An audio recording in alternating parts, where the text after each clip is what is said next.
Welcome to 3 angel family. இன்றைக்கி நம்ம என்ன பார்க்க போகிறோம்னா மீன் வாங்க போகிறோம். ஜம்மு ரொம்ப நாளாக கேட்டுகிட்டே இருந்துச்சு, மீன் வாங்கணும் மீன் வாங்கினேன். ஜம்மு கேட்குறதுக்கு முன்னாடி அவங்க அப்பா கொஞ்சம் ஆர்வப்படுத்தி விட்டார். அதான் காரணம். பார்த்திங்கன்னா தெரியும் எவ்வளோ மீன் இருக்குதுன்னு சொல்லிட்டு. இதெல்லாம் பார்க்கவே கண்ணுக்கே அவ்வளோ இதாக இருந்துச்சு. ஐயோ என்னடா இப்படியெல்லாம் மீன் இருக்கா அப்படின்றத நான் அங்கே போய் தான் பார்த்தேன். நிறையா இருந்துச்சு. ஒவ்வொரு இதாக நாங்கள் எடுத்துருக்கெல்லாம் அவங்களுக்கு காட்டுறோம். பாப்பா தான் ஐயோ நான் என்னம்மா இது இப்படியெல்லாம் இருக்குது அப்படின்னு சொல்லிலாம் கேட்டுட்டு இருந்துச்சு. வாஜமும் நம்ம போய் பார்த்துட்டே இருக்கலாம் அப்படின்னு சொல்லிட்டு ஓனாக கூட்டு போனேன். ஒரு மீன் கிட்ட போய் இப்படின்னு சும்மா தட்டுச்சு. அது வாயை திறந்தோன்னே ஜம்முக்கு ஒரு டான்ஸ் வேறு, ஏய் ஏய் வா வா வா அப்படின்ட்டு. அப்புறம் கேட்டோம் இந்த மீன் இவ்வளோ பெருசாக வளர்ந்துருமானா, அவங்க வளர்ந்துருந்தோடனே ஜம்மு எனக்கு இந்த மீன் தான்மா வேணும் அப்படின்ட்டு இருந்துச்சு. சரி உனக்கு இப்போ பிரச்சனை மீன் வாங்கி கொடுத்துட்டு வளர்க்கணும் அவ்வளோதானே ஓகேன்ட்டு.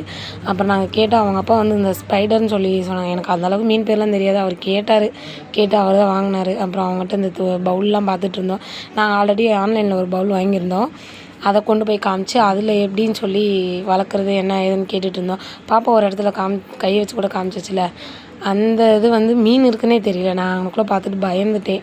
அப்புறம் மீன் இதெல்லாம் பேக் பண்ணி எங்களுக்கு கொடுத்தாங்க. மோட்ரு இதெல்லாம் எல்லாமே அங்கேயே நாங்கள் செட்டாக வாங்கிட்டு வீட்டுக்கு கொண்டு வந்தோம். பாப்பாவுக்கு ஒரே ஜாலி மீனை பார்த்துட்டு, ஐயா நம்ம வீட்டில் மீன் இருக்குன்னு. அப்புறம் என்னம்மா மீனுக்கு போய் கலர் கலராக ஜெல்லி கொடுக்குறீங்க? ஆமாம் ஜம்மு, இது மீன் சாப்பிட்ற கலர் ஜெல்லின்னு சொல்லி வச்சுருக்கேன். ஏன்னா அப்போ தான் அவன் நோண்டாமல் இருப்பான் அதுக்காண்டி. அப்புறம் பார்த்தோன்னே ஒரே ஜாலி ஆயிடுச்சு தூரத்துலேருந்து. சூப்பராக இருக்குமா, நல்லா செட் பண்ணிட்டேம்மா அப்படி இப்படின்னு. இன்றைக்கி ஃபுல்லாக எனக்கு ஒரே கொஞ்சல்ஸ் என் கூட. ஏன்னா நான் தான் அது சொன்னோன்னே இதெல்லாம் செட் பண்ணி கொடுத்துட்டேன் அப்படின்னு சொல்லிட்டு. அப்புறம் வந்து தொட்டு தடவி இது பண்ணி விளாண்டுக்கிட்டே இருந்துச்சு. நான் தான் சொன்னேன், நீ தொடாத நீ இது பண்ணிடுவ அப்படின்னு சொல்லி. அப்புறம் அந்த மோட்ரு செட் பண்ண பிறகுமா நான் ஒரு டைம்மான்னு சொல்லிட்டு இருந்துச்சு. சரி வா வந்து பாரு அப்படின்னு சொல்லி நான் கூப்பிட்டு போனேன். மேலே ஏற்றி விட்டு மேலே பார்த்தோன்னே ஜாலி ஆயிடுச்சு. இப்படி தொடவா ஏம்மா நீ செஞ்சு காமிம்மா, இருந்தால் பாருங்களேன் எவ்வளோ. Okay bye.